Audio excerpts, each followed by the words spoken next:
Hello everyone, way to humanities में आपका स्वागत है। आज की वीडियो में हम हरिवंश राय बच्चन जी की कविता अंधेरे का दीपक के महत्वपूर्ण लघु उत्तरीय प्रश्नोत्तरों पर चर्चा करेंगे। ये क्वेश्चंस आपके एग्जाम में 2 मार्क्स और 3 मार्क्स दोनों ही रूप में पूछे जा सकते हैं।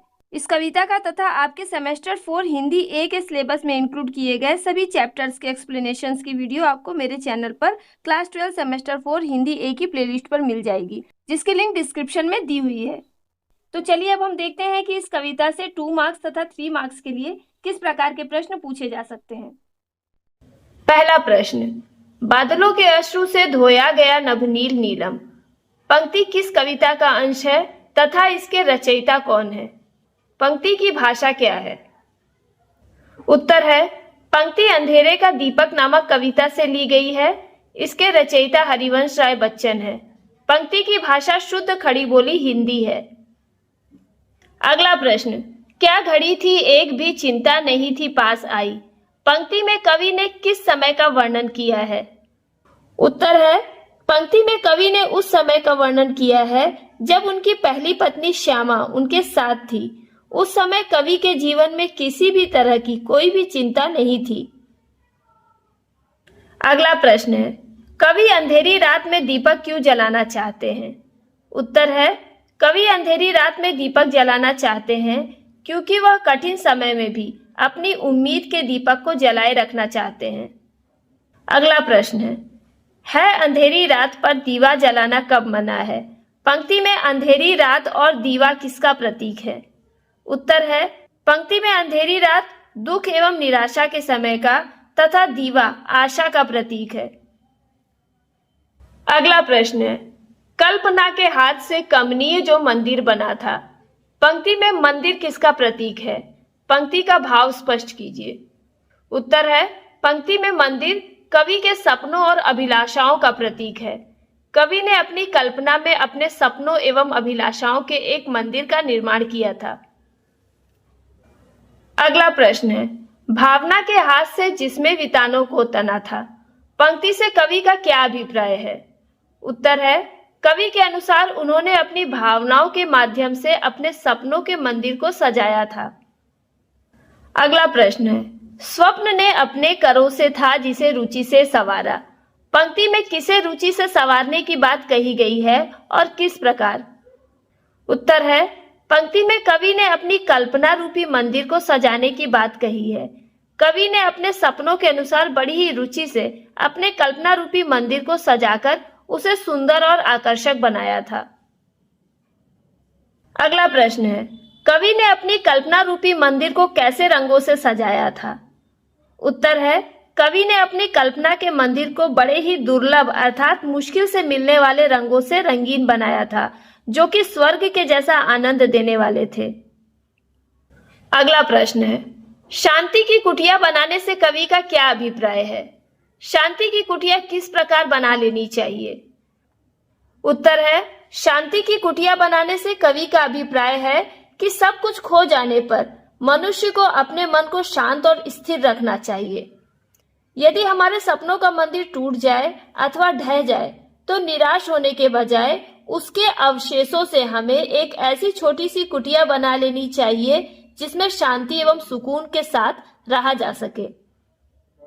अगला प्रश्न है, ढह गया वह तो जुटाकर ईंट पत्थर कंकरों को एक अपनी शांति की कुटिया बनाना कब मना है? पंक्ति में कवि ने क्या संदेश दिया है? उत्तर है, पंक्ति में कवि ने आशावादी बनने और फिर से निर्माण के कार्य में लग जाने का संदेश दिया है। अगला प्रश्न है, बादलों के अश्रु से धोया गया नभनील नीलम। पंक्ति का भाव स्पष्ट कीजिए। उत्तर है, प्रस्तुत पंक्ति में कवि प्रकृति की सुंदरता को प्रकट करते हुए कहते हैं कि बरसात के बाद आसमान साफ और नीला हो गया था। ऐसा लग रहा था कि जैसे बादलों ने अपने आंसुओं से आसमान को धोकर स्वच्छ और नीला बना दिया हो। अगला प्रश्न है, मधुपात्र किस तरह बनाया गया था? उत्तर है, मधुपात्र बादलों के आंसुओं से धुले नीलम मणि के समान चमकते हुए आसमान से बनाया गया था। अगला प्रश्न है, मधुपात्र देखने में कैसा था? उसमें क्या भरा हुआ था? उत्तर है, मधुपात्र देखने में बड़ा ही सुंदर एवं आकर्षक था। मधुपात्र प्रातःकाल सूरज की पहली लाल किरण रूपी लाल मदिरा से भरा हुआ था। अगला प्रश्न है, थी उसी में चमचमाती नव घनों में चंचलासम। पंक्ति से कवि का क्या अभिप्राय है? उत्तर है, कवि कहते हैं कि नीलम मणि के समान आकर्षक दिखने वाले मधुपात्र में सूरज की पहली किरण के समान जो लाल मदिरा थी वह इस प्रकार चमक रही थी जिस प्रकार बादलों के बीच में बिजली चमकती है। अगला प्रश्न है, मधुपात्र के टूट जाने पर कवि क्या करने की प्रेरणा देते हैं? उत्तर है, मधुपात्र के टूट जाने पर कवि दोनों हाथों की हथेलियों को जोड़कर किसी निर्मल स्रोत अर्थात झरने से अपनी प्यास बुझा लेने के लिए कहते हैं। अगला प्रश्न है, कल्पना के कमनीय मंदिर के ढह जाने पर कवि क्या करने का संदेश देते हैं? उत्तर है, कल्पना के मंदिर के ढह जाने पर कवि उसके अवशेष में से ईंट, कंकड़ और पत्थरों को एकत्र कर उससे एक छोटी सी कुटिया बना लेने को कहते हैं जिसमें शांति और सुकून हो। अगला प्रश्न है, कवि की जीवन साथी का साथ उन्हें कैसा लगता था? उत्तर है, जब कवि के जीवन में उनकी साथी श्यामा का साथ था तो उनके जीवन में कोई भी चिंता नहीं थी और न ही दुख की काली छाया थी। उनकी साथी की आंखों से और बातों से मस्ती झलकती थी और उनकी हंसी बादलों को शर्मा देने वाली थी। अगला प्रश्न है, वह गई तो ले गई उल्लास के आधार माना। पंक्ति में वह से सांकेतिक पात्र कौन है? पंक्ति का भाव स्पष्ट कीजिए। उत्तर है, पंक्ति में वह से सांकेतिक पात्र कवि की पहली पत्नी श्यामा है। जब उनकी मृत्यु हो गई और वह कवि के जीवन से हमेशा के लिए दूर चली गई तो वह अपने साथ कवि के जीवन की सारी खुशियां और उमंगें लेकर चली गई। अगला प्रश्न है, अस्थिरता के समय में क्या करने की मनाही नहीं है? स्पष्ट कीजिए। उत्तर है, अस्थिरता के समय में मुस्कुराने की मनाही नहीं है। कवि के अनुसार समय अस्थिर होता है अर्थात वह किसी के लिए भी नहीं रुकता, अतः मनुष्य को भी रुकना नहीं चाहिए और बीते दुखों को भूलकर मुस्कुराना चाहिए। अगला प्रश्न है, हाय वे उन्माद के झोंके कि जिसमें राग जागा। उन्माद के झोंके तथा राग जागने से क्या अभिप्राय है? उत्तर है, उन्माद के झोंके का अर्थ है आनंद और मस्ती के पल तथा राग जागने का अर्थ है प्रेम का उदय होना। अगला प्रश्न है, समय की अस्थिरता से कवि का क्या अभिप्राय है? उत्तर है, कवि के अनुसार समय बड़ा ही गतिशील होता है, वह कभी भी स्थिर नहीं होता। साथ ही समय के साथ साथ जीवन में सुख दुख आते जाते रहते हैं। अगला प्रश्न है, वैभवों से फेर आंखें गान का वरदान मांगा। पंक्ति में वैभवों से आंखें फेरना से क्या अभिप्राय है? पंक्ति का भाव स्पष्ट कीजिए। उत्तर है, वैभवों से आंखें फेरना से अभिप्राय है भौतिक सुख सुविधाओं पर ध्यान न देना।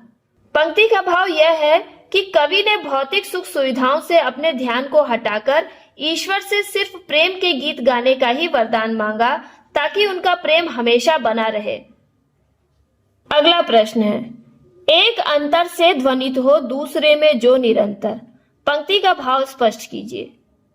उत्तर है, पंक्ति में कवि कह रहे हैं कि प्रेम के गीत एक हृदय से होकर दूसरे के हृदय तक पहुंचते थे, अर्थात कवि और उनकी पत्नी श्यामा दोनों ही एक दूसरे से एक समान ही प्रेम करते थे।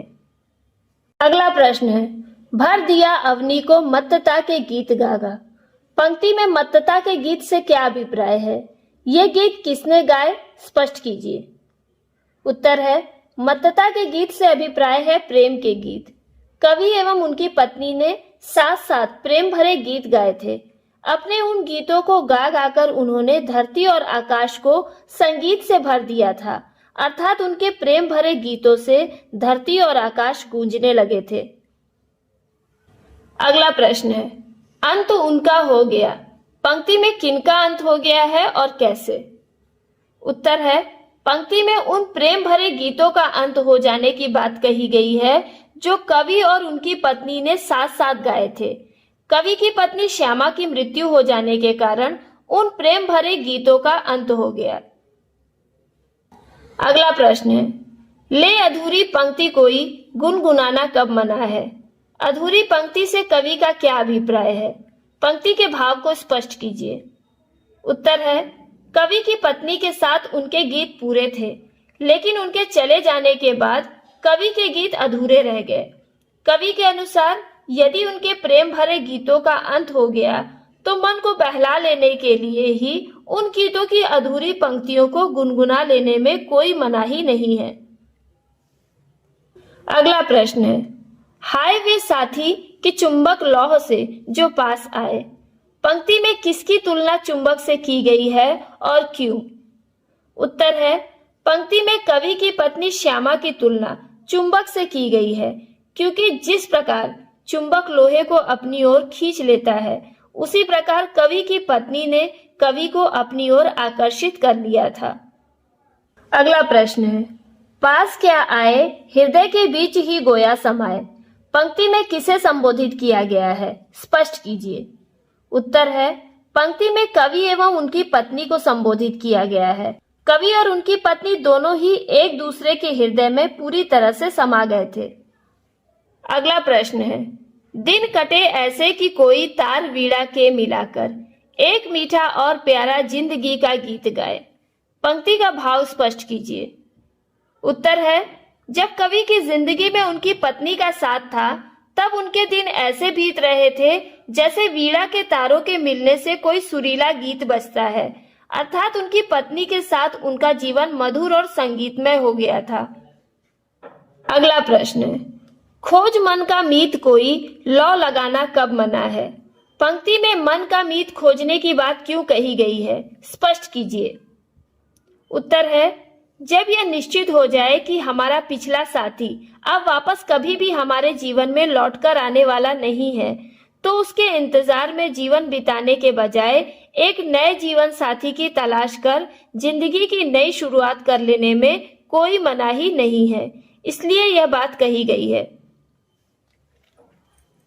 अगला प्रश्न है, क्या हवाएं थी कि उजड़ा प्यार का वह आशियाना। पंक्ति के माध्यम से कवि किस ओर संकेत कर रहे हैं? स्पष्ट कीजिए। उत्तर है, कवि अपनी जीवन साथी के साथ के छूट जाने की ओर संकेत कर रहे हैं।